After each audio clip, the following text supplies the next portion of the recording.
What's up, guys? This is Jake again. Today we're not talking about football or racing cars. We're gonna look at the bikes. You guys remember the magician, right? Last video you saw, I had that fucking wire and harness all burned up, and that's how many miles are on it. That's not accurate. That only had about 500 miles on it when that happened. Since then, you see how that gas tank is matte black? Well, that's because that's a different gas tank, and the only one I could buy was a blue one. And I fucking can't paint. What the fuck? You see how I fucking... Well, whatever. It matches roughly the quality of the all-condition magician. I ordered the wrong style of windscreen, so I just heated that up and bent it in the vise. I suppose I probably should have shot that with some fucking paint or something. But the all-condition magician is not a showpiece. No. See getting some rust on that son of a bitchin' exhaust pipe. So she gets ridden rain or shine, and a lot of times she don't get to live in here. And then I picked up this Royal Enfield INT 650. One of the most famous cheap motorcycles on the market. Not that they're like cheap. It's not like $1,300 off of Amazon. This motherfucker here is probably about as good as you could expect for something that's $1,300 brand new. This one's Baker Express, and I didn't get it new. It's not new. It looks gorgeous, but I bought it from Eurocycle. It's a 20, and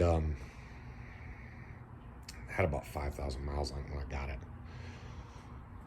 a couple weeks ago. I haven't even plated the motherfucker yet. I've only rode it a couple of times. It's considerably different than that. So I went 20 fucking years without having them. I hadn't had a bike since '99, and now I got two bikes. Because I was gonna sell this.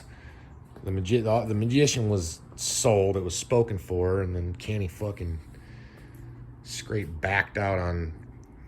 His old lady said he can't have one. He can't have even a dirt bike. You don't have to ride it on the road, man. I mean, matter of fact, I probably don't know.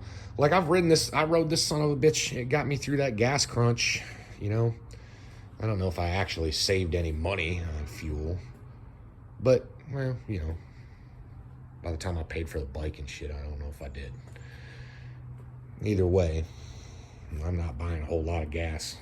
I buy gas often because it doesn't have a very big gas tank on it. But I don't buy a whole lot of gas, you know what I'm saying? So I decided I wanted something that was a little bit faster, because this son of a bitch, like all the roads around here is like 55 mile an hour speed limits, and you better be going at least 60 or you're gonna fucking die, you know?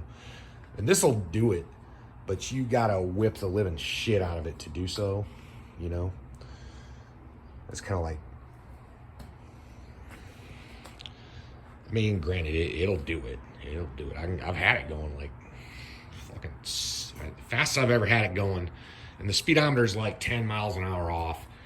Let's see, I had it right there. I had it reading 78, so that's about 68, and I had it. That was going down a big ass hill, and that's kind of sketchy on this. This is not a very big bike, man. I mean, it's kind of sketchy, but it'll do it, you know. I rode this motherfucker all the way to Kitty Hawk, North Carolina here from Virginia Beach. And that's pretty much everything. Like, the only reason I bought that fucking thing is that, like, I knew gas was going through the roof, and I wanted a beater, but I didn't have anywhere, like, you know, I didn't have anywhere to park another beater, you know, like, because that's not my beater. That doesn't get any better gas mileage than my pickup. Okay, so I says, fuck it, I'll get a bike again. It's been a long time, so I purchased this little bike off of Amazon just for the hell of it, you know. Originally thinking it's going to be a pit bike, nah, not so much. So now I've got two bikes after all this time, you know. And I was thinking, well, fuck, man, you know what I need to do? You know what there needs to be right there in the middle? There should be a cafe racer. And I thought to myself, and I got on the eBay, man, and I'm looking at frames, and I'm looking at engines, and I'm looking at, you know, Royal Enfield Bullet, because I mean, I think it should be a single, you know what I mean? And you're like, well, why don't you just make that into, what, dude, I'd have bought a Continental if I was going to do that. It's got disc brakes, dude. Real cafe racers didn't have disc brakes, they had drum brakes, you know? But then, you know, you get thinking about the modern cafe racer, you know, and that's kind of like, it's sort of like the modern scrambler, you know, like where you get a bike like that and you put a high exhaust pipe on it. And I'm not talking about Royal Enfield's like Himalayan, or, you know, that's like an actual real dirt bike, you know what I mean? I'm talking about when somebody takes a Sportster or a Bonneville, Triumph even sells one like that, you know what I mean? And they make it into a dirt bike. Well, you know, in 1965, any of those guys from back then, they'd have probably picked this fucking thing over doing any of that. And this thing's, well, not great, but it doesn't weigh shit. It doesn't have a lot of power, but I got a feeling that if you, like, it's got a Hemi crossflow head, you know, I got a feeling that you could get one or two more ponies out of this fucking thing, man. And that'd be a big deal on this, like, maybe even 3 more horsepower. That'd be a big deal on that engine. It's 14 horses from the factory. Three more horsepower, that's a different animal. Well, anyway. Oh, yeah. It's a modern cafe racer, right? So I'm sitting here and I'm looking at all this shit, you know, and I'm looking at all the fucking different frames and combinations, and I'm gonna build this cool old cafe racer. And then I thought to myself, I saw a one of those, I was on Facebook, and Facebook Marketplace pops up, and there appears by guy a 05 Gixxer 750 for, you know, like $1,300 right here in town, you know.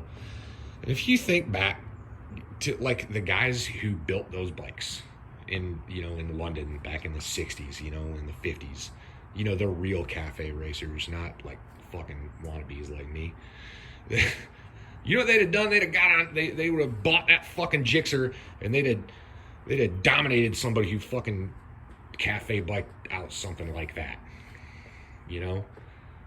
I mean, you can like legitimately buy a real race bike for, well, not like a race bike, but like a sport bike for fucking cheap nowadays. Just like you can buy a real dirt bike, you know, like not even something like this, man. I mean, you can get a used, well, you know, there's hundreds and hundreds of better options than doing that, you know. So they're like, you're like, well, why didn't you buy a Continental? Well, I don't know, man. Continentals are cool, but I mean, it's only got a one-place saddle. And I personally, man, I like a standard motorcycle, you know. Like, there's 2 types of bikes that I really like. Like, I'm not a cruiser guy. I'm not too much of a sport bike guy. I like a standard bike. I like a dirt bike.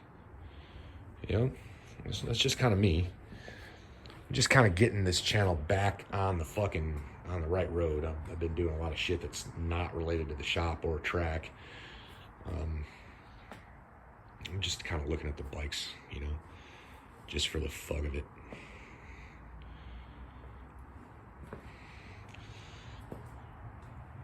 Once I get, you know, like a lot of experience, you know, a couple thousand miles, you know, under my belt on that Royal Enfield, I'll let you know what I think of it, you know. Not necessarily like a full review. I'm not a review channel, and I'm not a review guy, you know, like, but when you watch a lot of reviews on the internet, you never can tell. Like, a lot of them straight up seem like, you know, advertisement. I Nobody's fucking paying me. I've only currently got like 270 subscribers and I don't get a lot of views. I mean, look at that. Look at the way that, like, you can see right through that to the other side of that. That's just cool. You know, like I had a Yamaha XS 650 back in the day, and I love the way this style of motorcycle looks. I love that parallel twin.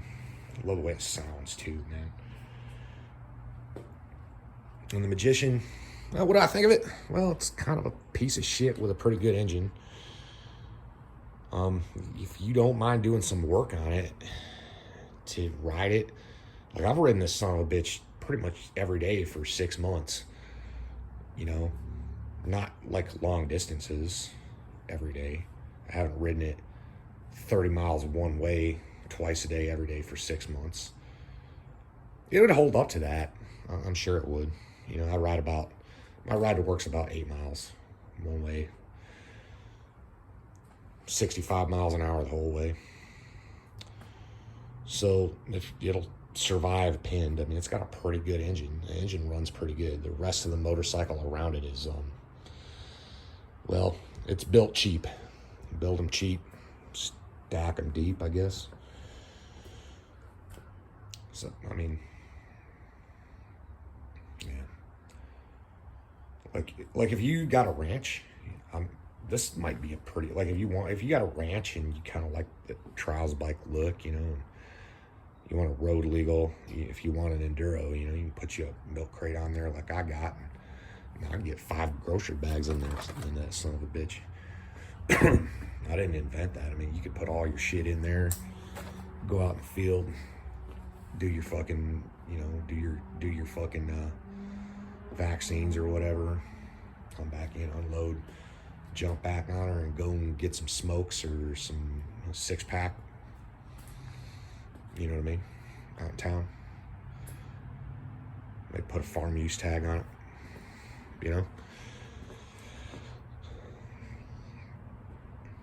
I mean, it's okay. I mean, I think if you weren't riding it as hard as I have to ride this bike, where I ride it here in Virginia Beach, it'd hold up considerably better. Like, and nothing like major has gone wrong. It's all just been piddly shit, man. It's like those fucking motor mount bolts fell out.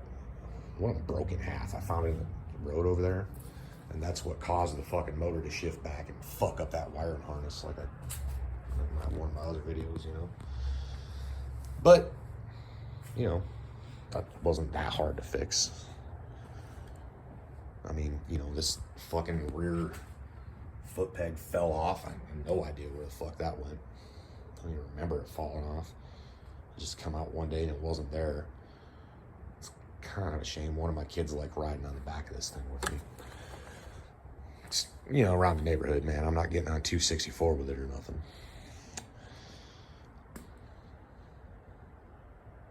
But I'm not putting that fucking thing back on there. Matter of fact, I should take them off. They're not doing anything for me. Yeah. Other than, you know, kind of being a place where I can carry a couple of spare bolts, you know, fucking something important falls out. I got a bolt right there, because every bolt on this bitch is the same size. All right, man, so that's the bikes. Thanks for listening to my rambling nonsense. There's no cafe racer coming, but we're going to be back in the shop working on race cars soon, because some shit has finally come together. And later.